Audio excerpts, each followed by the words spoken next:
Hey, what's up, everybody? This is Fat Man Scoop. I just want to talk to you a second about credit.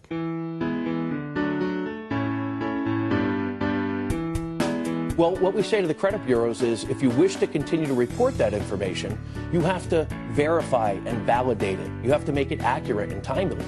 And unfortunately, the credit bureaus, quite frankly, do a terrible job.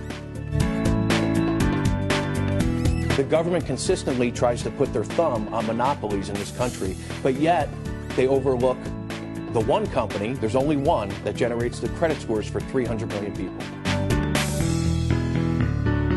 25%, the average consumer's having, false, erroneous, and mistakes in their credit reports. Almost every client that we work with has information on the report that does not belong there.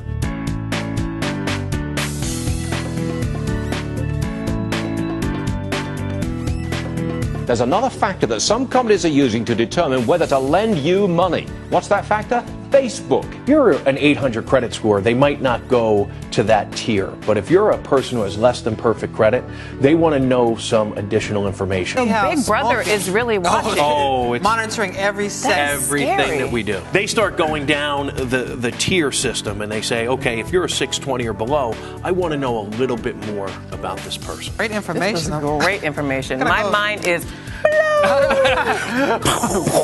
infinity times infinity. Infinity times infinity. Exactly. If you want it done right, rock out with Better Qualified and make sure you're right.